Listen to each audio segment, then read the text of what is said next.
Good morning, friends. Today's lecture on IUPAC nomenclature of coordination compounds. Now, we have already studied about IUPAC nomenclature, but some rules are here. IUPAC nomenclature of coordination compound. For example, cationic complex. This is cationic complex. Such type of complex name first name of ligand, number of ligand, name of ligand, then name of metal, then oxidation state, and outer side is valency. Hence, name of the complex is hexaamine, hexa, hexaamine, hexaamine, cobalt third chloride. This is name of the ligand, name of the complex. Then next complex, IUPAC nomenclature, anionic complex. In anionic complex, in which first name this outer side of the square bracket valency, then name of number of ligand, then name of the ligand, then name of the metal. But in a metal, some metals their Latin words are present. For example, iron, ferrum, also cuprum, copper, cuprum, lead, plumbum, silver, argentum. Such type of metal, their Latin name are used, but in an anionic complex in which their name at last or IUM or UM present, then such type of was and remove and ATA join. Hence, name of anionic complex potassium hexacyanoferrate second. How to calculate oxidation state? K4 4K plus 4 4K plus K plus means 4 minus charge are present on the complex ion.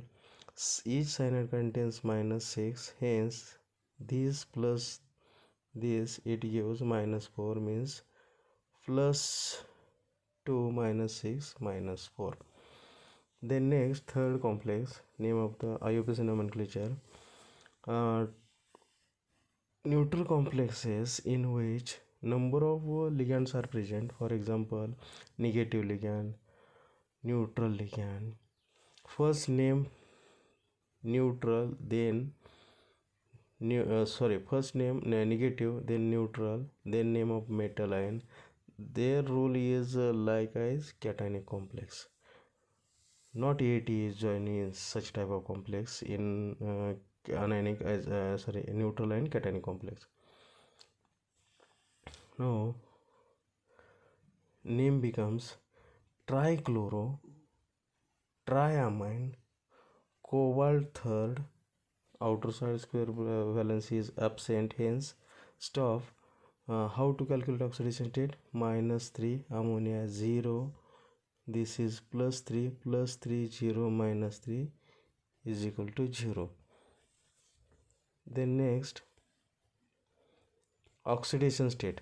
How to calculate oxidation state are also studied. Then again see 3 how to calculate 3Cl minus, hence opposite charge space is present, opposite charge is present on the complex ion, and this is a charge on the complex, and it is also algebraic sum of charge carried by metal and ligand.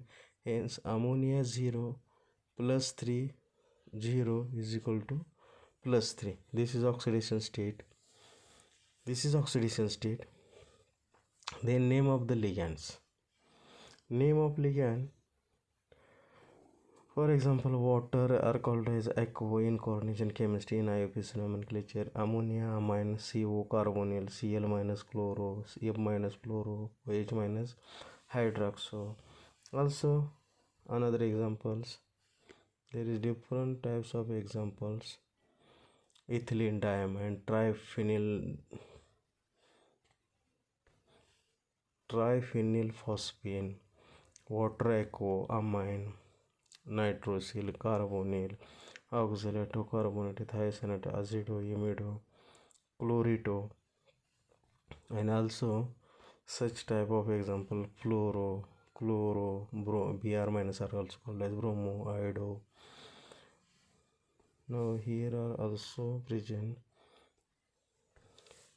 sulfato, hydroxo, isothiocyanate, hydrido, thiosulfato, chlorato, peroxo, Cn minus cyano, NO2 minus nitro, NO2 minus nitro, ONO minus nitrato, and NH2 minus amido. Such type of ligands are also present in coordination chemistry. Also positive ligands see at the bottom, NO plus nitronium, NH2 NH3 plus hydrazinium. This is name of the ligands. In complex, in square bracket complex, such type of ligands are present, then their name is, such type of name is used. While chloro are present outside the square bracket, then they are called as chloride. Bromo are present inside the square bracket, they are called as bromo, but in the Br minus are present outside the square bracket, they are called as bromide. Then another examples, now see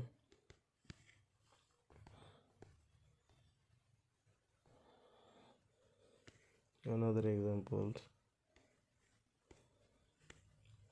neutral ligand. Ammonia, their formula is NH3. This is monodentate ligand. Pyridine, ethylene diamine, dipyridyl, glycinato, orthophenolphthalein, acetylacetonato, DMJ, dimethyl oxalato, C2O42 minus. This is name of the ligands. Then next see abbreviations means some ligand their name are not written in long, like as pyridine, ethylene diamine, oxalato, dipyridine, triphenylphosphine. They are written in short. For example, pyridine are called as PY, ethylene diamine are called as EN, oxalato are called as OX, dipyridine are called as DIPY, triphenylphosphine are called as PPS3. Sorry, here PPS3, not PPH3, triphenylphosphine. This is abbreviations. Now they are called as abbreviation. Ammonia are called as amine, pyridine are called as PY, ethylene diamine, dipyridyl, phenylglycinato. Such type of, they are written in short, they are called as abbreviations. Then next, point of attachment. In name of ligand in which different types of ligand they are isomer with each other. Isomer means their chemical formula is same but arrangement is different. For example, K3FeCN6, and another example K3FeNCS6. Now such type of complex in which NCS, this is NCS and such type of complex in which SCN. Now their name, such type of complex are anionic complex, potassium hexathiocyanato ferrate third, but here donor atom is sulfur, hence they are called as S ferrate, potassium hexathiocyanato S ferrate, while their name is potassium hexaisothiocyanate, they are called as isothiocyanate, they are called as thiocyanato. NCS are called as isothiocyanate. Hence potassium hexa isothiocyanate N-ferrate. N-ferrate. How to calculate oxidation state? Oxidation state 3K plus means charge on the complex ion plus 3. SCN is minus each SCN contains minus 1, hence 6 contains minus 6, and this is plus 3 minus 6 is equal to plus 3, hence oxidation state of complex is plus 3. They are called as point of attachment. Then also cis-trans isomerism, cis transposition. Now this is complex, and their structure is, first see here this complex, platinum, this is platinum, Cl, ammonia, and square bracket 4. आता याच्यामध्ये पहा, 2 Cl आहेत, 2 ammonia आहेत आणि एक platinum आहे. याचं नाव आपण काय सांगितलं असतं? हा न्यूट्रल आहे, डायक्लोरो डायअमाइन प्लॅटिनम सेकंड. परंतु ह्याचं स्ट्रक्चर काढल्यानंतर हा स्क्वेअर प्लेनर आहे. याच्यामध्ये Cl दोन एका बाजूला आहेत आणि अमोनिया एका बाजूला आहेत. म्हणजेच हे स्ट्रक्चर काय आहे, याच्यामध्ये जो अँगल आहे तो 90 आहे आणि याच्यामध्ये अँगल आहे तो 90 आहे. म्हणून हे स्ट्रक्चर झालं सीस. म्हणून याचं जे नाव असेल ते नाव काय असेल, सीस, आणि पुढं आहे तसं नाव लिहायचं, डायक्लोरो डायअमाइन प्लॅटिनम सेकंड. परंतु हेच जर स्ट्रक्चर या पद्धतीनं जर आपण काढलं तर याचं नॉमेनक्लेचर वेगळं होईल. अजून एका पद्धतीनं आपण स्ट्रक्चर काढू. हा प्लॅटिनम आहे, याला 2 Cl इथं जोडले, इथं 2 अमोनिया जोडली, तर याचं स्ट्रक्चर जे झालं ते हे काय आहे, ट्रान्स. Cl जो प्रेझेंट आहे तो 180 अँगल आहे आणि अमोनिया आहे तो पुन्हा 180 अँगल आहे. म्हणून याचं नाव असेल ट्रान्स डायक्लोरो डायअमाइन प्लॅटिनम सेकंड. ते स्ट्रक्चर आपण इथं सुद्धा आपण या पद्धतीने हे जर एक्झाम्पल घेतलं तर याच्यामध्ये सुद्धा ऑक्टेहायड्रल कॉम्प्लेक्स आहे CO. या ठिकाणी Cl जोडलं आणि राहिलेल्या ठिकाणी इथं अमोनिया जर जोडला तर या अमोनियामध्ये जो अँगल आहे आणि बाहेर आहेत प्लस चार्ज, याच्यामध्ये आपण आणि मायनस Cl बाहेर आहे, याच्यामध्ये जो अँगल आहे तो 90, याच्यामध्ये अँगल आहे तो 90, याच्यामध्ये अँगल आहे तो 90. म्हणून याचं नाव होईल सीस डायक्लोरो टेट्रामाइन कोबाल्ट थर्ड क्लोराईड. आणि हेच जर Cl आपण या पद्धतीने जर जोडले, हा आपण इथला Cl काढून टाकू, या ठिकाणी अमोनिया जोडू, इथला Cl काढला, इथला अमोनिया काढला, आणि याच्यावरती तुम्हाला काय केलं की इथं आपण Cl जोडला आणि इथं अमोनिया घेतला, तर अमोनिया जो अँगल आहे तो 180, इथं अमोनिया 180, इथं Cl 180. म्हणजे याचं नाव होईल trans dichloro tetrammine cobalt third chloride. This is cis trans position. Then याच्यामध्ये IUPAC नॉमेनक्लेचरमध्ये आपण एक नीट पहा, याच्यामध्ये फारसं काय अवघड नाही.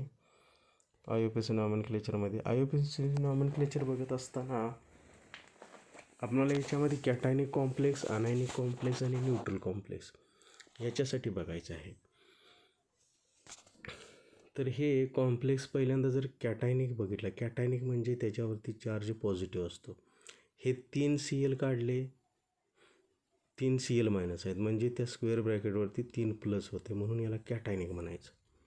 हे 4 K काढले, प्लस आहे, म्हणजे या कॉम्प्लेक्सवरती चार्ज जो आहे तो काय आहे, -4 आहे. त्याच्याच ऑपोजिट तेवढाच चार्ज असतो.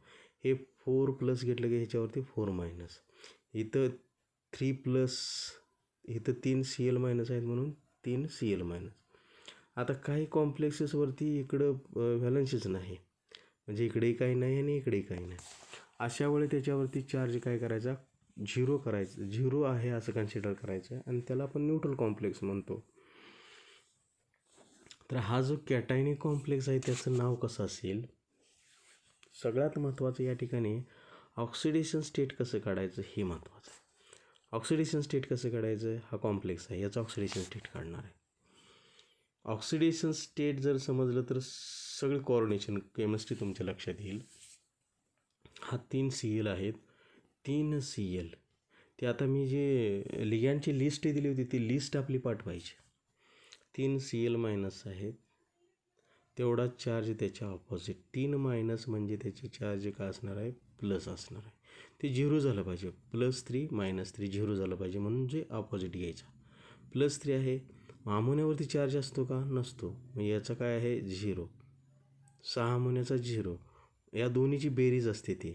ही 0 आणि ह्या कोबाल्टची एक अशी फिगर घ्या की त्या दोन्हीची बेरीज +3 आली पाहिजे. म्हणजेच +3 + 0 = +3. म्हणजे हे जे +3 काढलं हे तुमचं काय आहे? Oxidation state. परत बघा याच्यामध्ये तर तुम्हाला एक लक्षात येईल, हा जो कॉम्प्लेक्स आहे हा कॉम्प्लेक्स याच्यामध्ये अनायनिक कॉम्प्लेक्स बघू आपण. अनायनिक कॉम्प्लेक्स हा K4K+ आहेत, याच्यावरती म्हणून 4- चार्ज. हा 4- म्हणजे या दोन्हीची बेरीज असते, आयर्न आणि सायनाईड. मग सायनाईड आपल्याला माहीत असतो, एक सायनाईड म्हणजे 1 - 6 सायनाईड म्हणजे 6-. इथे एक अशी फिगर घ्यायची की या दोन्हीची बेरीज -4 आली पाहिजे. म्हणजे काय इथे घ्यावं लागेल? +2. +2 -6 -4. म्हणजे हे जे 2 काय आलं ते ह्याचं काय आहे? Oxidation state. तसं आता याच्या पुढच्या कॉम्प्लेक्सचा आपण काढू. हा कॉम्प्लेक्स आहे, याच्यावरती काहीच नाही, याचा अर्थ 0. हे 0 आहे. Cl माहीत आहे तुम्हाला, 1 Cl म्हणजे 1 - 3 Cl म्हणजे 3-. 1 अमोनिया म्हणजे 0, 3 अमोनिया म्हणजे सुद्धा 0च. आता इथं अशी फिगर घ्या की या तिन्हीची बेरीज 0 आली पाहिजे, म्हणजेच हे काय असणार आहे? +3. हे झालं ऑक्सिडेशन स्टेट काढण्याची पद्धत. आता आपणाला ऑक्सिडेशन स्टेट काढण्याची पद्धत माहीत झाल्यानंतर तुम्हाला IUPAC नॉमेनक्लेचर बघायचं. IUPAC नॉमेनक्लेचर तसं बघायला गेलं तर कॅटायनिक अनायनिकसाठी फार सोपं आहे. हा कॉम्प्लेक्स घेतला तर याचं नाव कसं सांगायचं आहे? पहिल्यांदा याचा नंबरचं त्याच्या लिगॅंडचं नाव आणि याचं नाव, आणि बाहेरची व्हॅलन्स आहे त्याला क्लोराईड, आणि तोच क्लोरीन आत असेल तर क्लोरो, स्क्वेअर ब्रॅकेटच्या बाहेर असेल तर क्लोराईड. म्हणून याचं नाव आहे hexa amine cobalt third chloride. आपण 3 क्लोराईड आहेत म्हणजे ट्रायक्लोराईड म्हटलं नाही, एकच आहे असं कन्सिडर करून hexa amine cobalt third chloride. दुसरं कॉम्प्लेक्स बघितलं तर त्याच्यामध्ये अनायनिक कॉम्प्लेक्सेसमध्ये एक रूल आहे. काय रूल आहे? की त्याच्या नावामध्ये ATE जोडायचं आहे, सेंट्रल मेटल ॲटमच्या नावामध्ये. आता इथं पोटॅशियम हेक्झासायनो, सायनाईड जर बाहेर असतं तर सायनाईड म्हटलं असतं, आत आहे म्हणजे सायनो.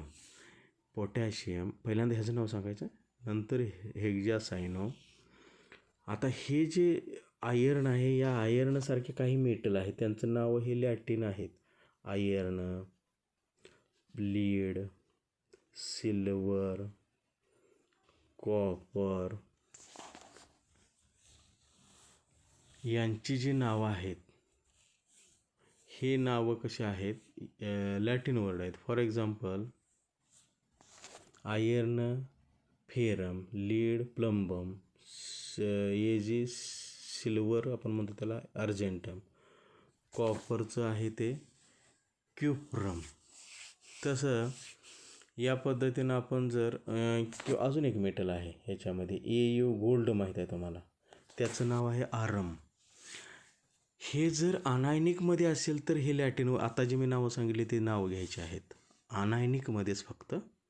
म्हणजे इथं आपल्याला तुमचं आयर्न आले, म्हणजे आयर्नचं नाव काय आहे? Latin ferrum. फेरमच्या नावामध्ये हे जे फेरम आहे, फेरम या नावामध्ये UM आहे, हे काढायचं आणि इथं ATE जोडायचं, म्हणजे काय झालं? फेरेट. म्हणून याचं नाव होईल पोटॅशियम हेक्झासायनो फेरेट थर्ड.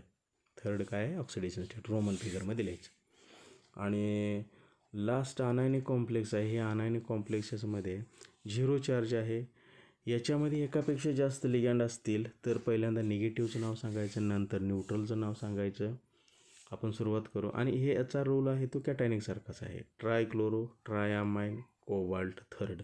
याच्या बाहेर काहीच नाही म्हणून आपण काय म्हटलेलंच नाही.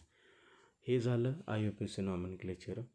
आता आपणाला इथं समजा या कॉम्प्लेक्सेसमध्ये Cl दिलाच नसता तर याचं नाव काय झालं असतं बघा. याच्यावरती चार्ज फक्त दिलेला आहे +3. हे नाही असं कन्सिडर करा. CONH363+ एवढंच आहे. तर याचं नाव काय आहे, हेक्झामाइन कोबाल्ट थर्ड आयन म्हणायचं, कारण क्लोराईड तिथं दिलेलं नाही. किंवा याचं जर K4 नसतं आणि इथं फक्त -4 दिलं असतं तर हेक्झासायनोफेरेट थर्ड आयन म्हटलं असतं. याचा काय आयन तयार होऊ शकत नाही. त्याच्यानंतर आपण हे जर नॉमेनक्लेचर यायचं असेल तर याच्यामध्ये काही रूल आहेत, ते रूल आपल्याला यायला पाहिजेत. कुठले रूल आहेत तर हे पहिला रूल आहे, ऑक्सिडेशन स्टेट काढता आला पाहिजे. लिगँडची नावं कधी स्क्वेअर ब्रॅकेटमध्ये असेल तर अशी नावं आहेत. हे तुम्हाला मी दाखवलेले आहेत कुठल्या पद्धतीने हे नावं आहेत. त्याच्यानंतर ते नावंसुद्धा पूर्णपणे कॉम्प्लेक्सेसमध्ये वापरले जात नाही. त्यांचे शॉर्टकट लिहिलेले असतात. इथिलीन डायमंड लिहिण्याऐवजी एन लिहिलेलं असतं ब्रॅकेटमध्ये, किंवा ऑक्झॅलेटो लिहायचं असलं तर OX लिहिलेलं असतं. हे ॲब्रिवेशन्स याला म्हणायचं. शॉर्टकटमध्ये लिहिणं म्हणजे ॲब्रिवेशन्स. पिरिडिन असेल, ऑक्झॅलेटो असेल, इथिलीन डायमंड असेल तर याचे वेगवेगळ्या प्रकारचे हे नावं आहेत. काही कॉम्प्लेक्सेसमध्ये आयसोमेरिक तुमचे लिगँड असतात, त्याच्यामुळे त्याचं काय आहे, आयसोमेरिक फॉर्ममध्ये असेल तर त्याला S किंवा N जो डोनर आहे त्याचं S असं लेटर वापरायचं आहे. त्याच्यानंतर सिस ट्रान्स स्ट्रक्चर काढल्यानंतरच सांगता येतं. असं जर असेल सिम्पल तर त्याच्यामध्ये सिस ट्रान्स तुम्हाला सांगता येणार नाही. स्ट्रक्चर काढल्यानंतर मात्र तुम्हाला सिस ट्रान्स सांगता येईल. याच्या व्यतिरिक्त तुम्हाला काही शंका असेल तर मला जरूर फोन करून विचारा. तुम्हाला मी कधीही आन्सर द्यायला तयार आहे. हे IUPAC नॉमेनक्लेचर पुढचा 1 तास आपण थोडंसं IUPAC नॉमेनक्लेचरच घेणार आहोत आणि त्याच्यानंतर नेक्स्ट पॉईंट असेल. तर इथं आपण थांबू. थँक्यू.